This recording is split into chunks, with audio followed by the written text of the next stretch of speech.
Hello, everybody, and welcome to Career Mode. I'm going to take you through what a typical race weekend looks like in F124 Career Mode. We start with the main screen once you go into Career Mode, and you have all your options in the upper left. So we can go to Specialists. We see our different specialists listed out here. And when we click into one, like Manufacturing Expert, then we have goals available. We can choose one of the goals for our race weekend. We just click one, and then that's our goal for the weekend, and then our incentives that we can get based on that. And then we can go to our next one. For example, wind tunnel engineer. We choose a goal there. And then where these come into play is while we're racing or practice, when we achieve the goal, we get the incentive that the goal unlocks. And what we want to do is get the 0 to 1, so you can see the ones next to them, some zeros next to them. You want to get that level up, right?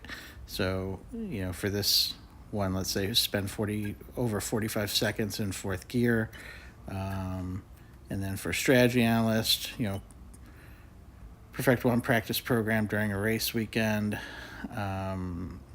or the race strategy, whichever one you think you're going to do, and then that will, advance you through the system. So that's what specialists do. The next section over, we do have driver details. And then we can go into driver details, and from there we can see our contracts, accolades. So in contracts, we can see the contract performance, recognition. We can review our contract, but mostly this is more of an observation tab where we can just see how we're doing against our goals. And our target's the green line. We go up past that. The accolades, how we're doing in different areas, how many podium finishes, top tens, how many first place. Rivals, we get assigned rivals. We have our teammate, and then we also have a competitor. And then driver rating, so the different areas of how we're rated. And then we can review how we're rated against different drivers as well. And that goes all the way down to F2 even. So we can look at how we're rated against any of the drivers on the grid, and even drivers that haven't made the grid yet in F2. And you just scroll through and click on those. Customization is where we can choose different helmets. We can choose different emotions for victory and the podium. We can also choose our victory radio call. When we win, we walk out on the podium, we can do a little dance. In the car, the victory radio call is like when you get first place, what you yell over the radio. And then we can go into driver profile. That's where you just choose your name, your number, your country, things like that. So from there, the next step would be R&D. R&D is where the car development occurs. So slowly but surely, the car becomes faster, right? And this is where we invest in research and development and different things. So we can go through aerodynamics, and you can see things are being built, what's available. We can use our I don't know if that's Bitcoin or points or what that number is, but in the upper right-hand corner, that number is there, and we chip away at that with different things that we're developing. So aerodynamics, chassis, and then powertrain is another area. And there's a number of different things that help, and you'll see, these things increase our performance a little bit over time. For the most part, all the cars just kind of progress at the same rate. So you just flip through there and choose things. So then when you choose one to develop, right, we chose Power Unit Consultant and Manufacturing Expert. And this is what it would look like on that screen. It would give us all the details. The failure of the upgrade, if it doesn't stick, what it's going to do for our own recognition, how it's going to change, our rating inside the career mode. Again, all this just applies to career mode. And then once we have managed that, again, you're managing the cost of that against the number in the upper right hand corner. that 353, and you'll see that fluctuate depending on how you do. So we manage that, and then the graph down at the bottom right told us kind of where we're at altogether in the grand scheme of things. And then we have durability, and durability is the reliability testing, improved materials. It's basically not the mechanics of the car, but more the strength of the car, the durability of the car. We're looking to improve the quality of what we're doing there. So inside R&D, we have the performance, R&D in progress, and then the progress history that we can view. R&D progress shows you what's in development. It shows you how you rate against other cars. You can see here the different teams and how they've progressed through the course of the different Grand Prix on the progress history. When we go to vehicle, this is where we actually implement some of the technology. So you can see the internal combustion engine, motor generator unit, energy store, turbocharger. And you can see as we apply that, as it gets brown or fades out, we can see it's wearing out. We need to replace it. So we just move and we click on the next unit and we apply it, and it will be pending depending on how many days it takes to implement. And then it will eventually implement. And you will see if it goes, starts to change to a more of an olive green or a brown, you'll see that performance in your car. When you're racing, you'll start to have problems with your ERS or with your engine, and you'll see engine failure on the track. So you want to manage this throughout the season. So we're about where we need to be with that. The other option here is tires. You can choose your tire allocation for a race weekend, and there are some default settings. So you can do balanced. You can do customization. So you can have more hard tires, or soft tires, or more of a balanced mix of tires. And then there's driver standings. So you can see where you're currently standing and where the constructor standings are for the current career mode. And then look at the overall season results. So you can see we're currently sitting in third with a first, a couple DNFs, a couple firsts, right? And it gives us our points. It gives us what trophies we've won, and then our driver statistics, which is similar to the other screen we were on driver details, which had our accolades. So very similar, just a different spot to view it. And then we go back to the overview, and that's pretty much the different options you have behind the scenes with the car. The only other thing that you have is messages, and that's where you get emails that might give you updates on, hey, this thing, this part was completed, or this part failed, we didn't get it upgraded. Or information about the upcoming race weekend. So we advance forward. We go into the race weekend now, and we're going to go into Silverstone for the next race weekend, and that'll be round 12 for us. So we'll go through what a race weekend looks like at the track.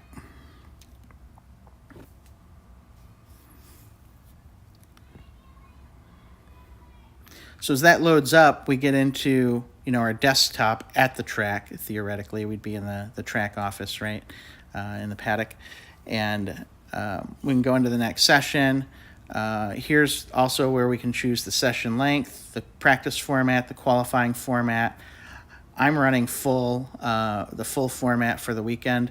So I can also go in and check my messages. Again, you have the message screen once you're at the track. Your screen's a little bit different, but you can go in, you can see, they'll email you about the upcoming weather, development concerns. You can see if something was completed, and you can see what the weekend preview strategy might be, what tires other cars are running, what we're going to run.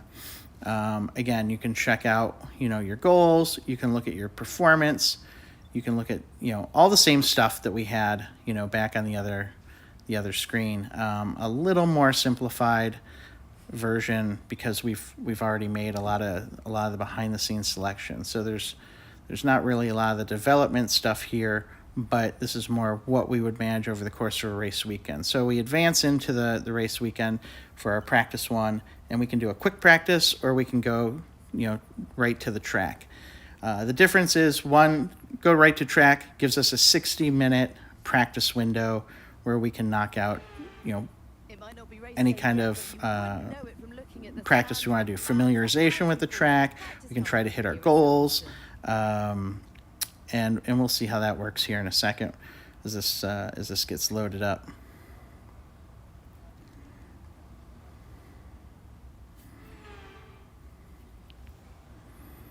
So it puts us in the car, and from the car, then we select into our screen. Again, familiar looking screen, right? So we have different we have race strategy, tire management, and track familiarization. Inside that, we can select our tires, we can select our car setup, we can look at specifics to the vehicle. So I'm going to go ahead and load the car setup that we want to use, which I already have saved. And a good way to get the car set up is to go, you can go into time-lapse mode, grab a setup, or develop your setup outside of the career mode, and then come back and it'll be there for you. So we can go in and go into practice one. It gives us the weather and everything. So we're just going to go right to the track and do a little familiarization run.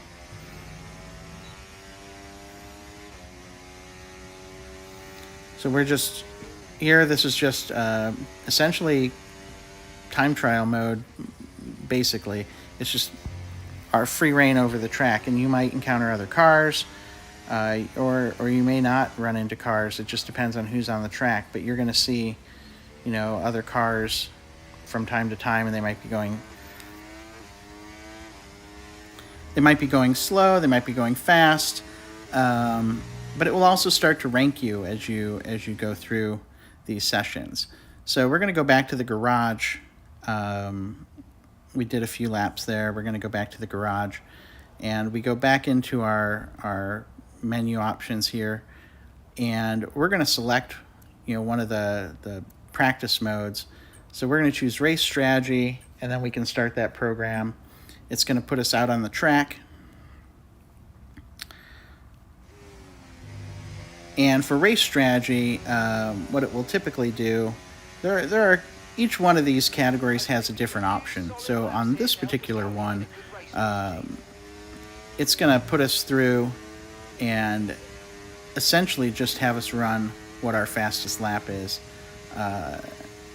and just essentially drive our fastest lap against projected goals. So you can see our target was 134.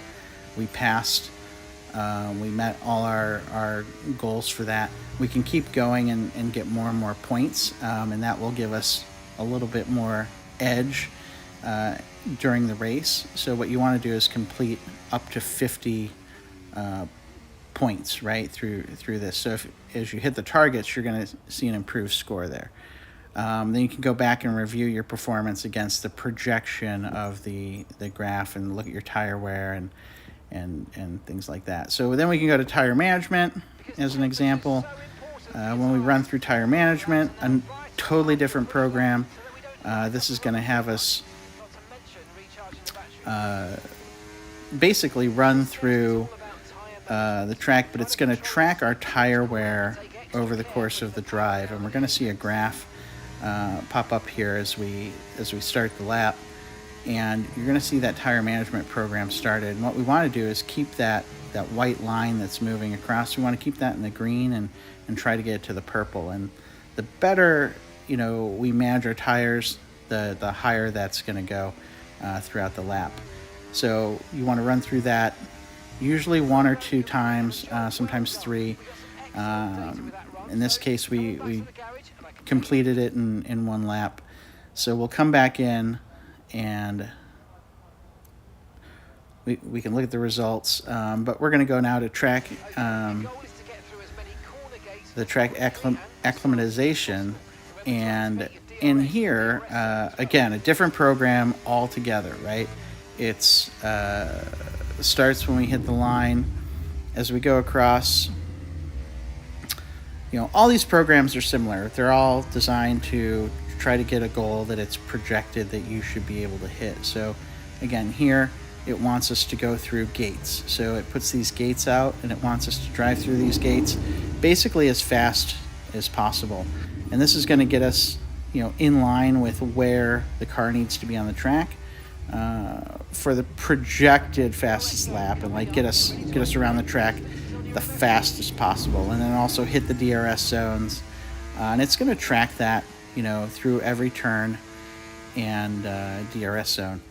So as we go through there, we're trying to get all purples or greens. If you miss one, it's going to go, red, and you'll get less points. But then it has the goal, off to the right there. You can see 385. So as we go through each gate, we're just gathering some points for each turn. And again, it's tracking our time around the track against other cars. So we're seeing, right now we're sitting in first out of 20 cars, and I think we're running on right now we're running 80 for AI. So what I'm doing is every time I win, if I win by a second, I bump it up 10 on the AI.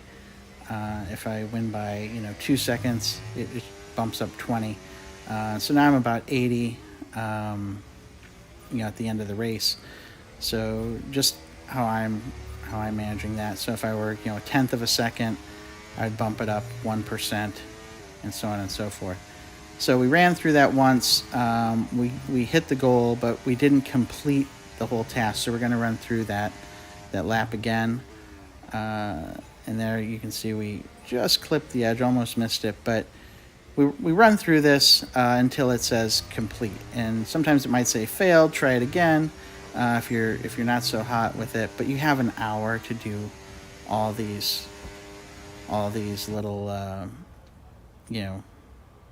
tests, right? So as we go through, we can see we're 4 out of 5 on this stuff. We can go back and look at our telemetry. We can see what we did, how we did with that. We can look at our car setup again. If we feel that the car was, performing a certain way, we can go change that. We can look at where other drivers are sitting. We can actually watch other cars around the track, just like we're sitting in the car watching on our screen. So we can see who the driver is. We can toggle through the different drivers, see what their performance is, how they're doing in different sectors, what their speeds are, and then we could advance to another section, right? So we come back, and we have 25 minutes remaining. So what we can do here is generally, if I feel comfortable, I just fast forward through the section, and then I look at where I'm standing, and then I advance to the next round, which would be practice round 2. Again, we get 60 minutes to complete practice round 2. So we're going to advance into that. Just check our messages real quick, but then advance into that. And this time we're going to do a quick practice. Now, where a quick practice is different is that you get the same options. So we can choose one of those options, and then we click a program to run, and it will just tick off some time and tell us success or failure. So we completed that one. We're going to go into tire management. I think this was tire management that we chose. Yep. And then track acclimatization. We're going to do the same thing. So 70% chance of success, and it's going to take 16 minutes. And you can see now we're all 5 out of 5 for our 3 different areas. So we're basically, done with those training programs. So we should have a car performing about as good as we can have it. The only faults are really going to lie with us now. So for practice 3, we're back on the track, just driving, right? We can just start to drive and get used to the track, really build up our muscle memory for the race.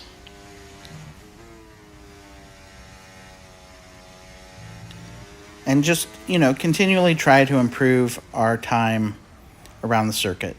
And the thing to keep in mind that I've learned is that, your time around the circuit in career mode won't necessarily be your fastest time from any of the other, time trial or the world mode. And then, we can see our standings and we can advance. So now we're going to go into qualifying. We're doing full qualifying. So we, again, check our messages, see if there's any updates on weather, see where, any information that might be pertinent to us. could be sitting in our email from Mark or Elena,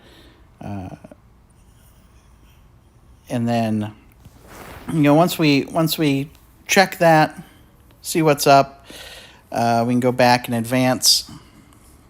And as we go out on the track for our qualifying, all 20 cars are going to be on the grid, to qualify. And this is where, we start to whittle down. So the first round of qualifying, we get a little bit of time to run through the session out on the track. It's minimal fuel. We have ERS mode. We have DRS. And we run through, a lap, and we just try to place as high as we can. If we make the top 15, we advance to round 2, so we would move to Q2. If we then in Q2, we can advance to Q1, and from Q1, then it's the top 10 cars fighting for pole position.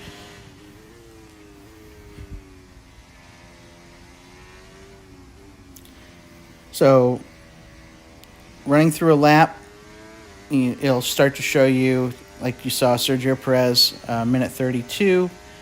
It'll start to flash what every driver's time is for the session that you're in. So this is Q1. So it'll start flashing times up. So we're going to just need to be faster than 132, right?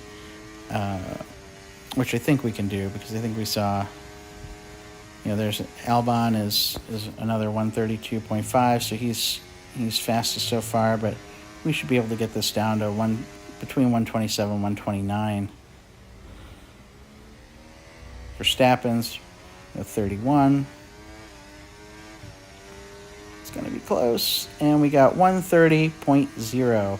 So we could keep going, we could keep trying. This is Q2, same thing, we go back to the main menu, we advance into Q2. So now we're in Q2. Just cut out all the screens just to give you an idea, and it's going to do the same thing. It's going to take the top 15 cars from Q1, bring them forward to Q2. Now we're running the track and trying to advance into, Q3. And again, it'll flash everyone's time, so we're aware.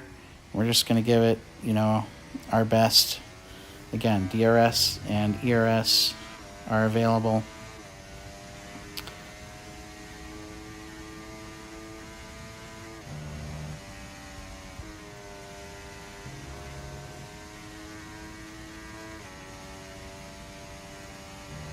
And the interesting part here is that even if you are slower than a Q1 car, you will still be ranked out of these 15 cars. So it's possible to be run a slower lap than the car that's sitting in 20th. You'll hit 15 if you make it to Q2. So we have to beat that 131 so far. And we got 129.1. So we'll take it. Now we're fast forward into Q3. And the same thing. We're down to 10 cars. And we just need to give it a really good lap here. A little wide on the turn, but we're just fighting for first, right?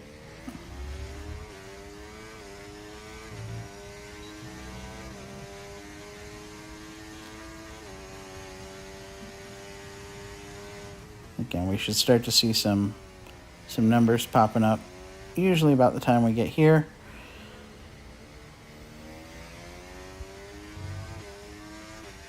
And we're running on this. The only assist is the line.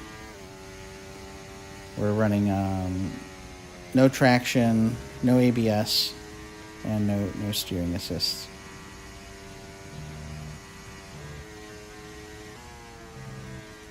So we got Lando at 130.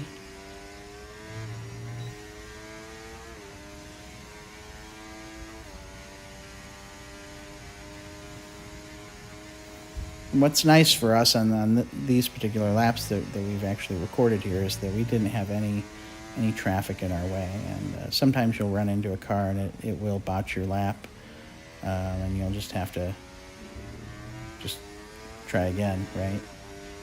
So you can see we got a 1:28.9. And we're going to take it, and we ended up, in pole.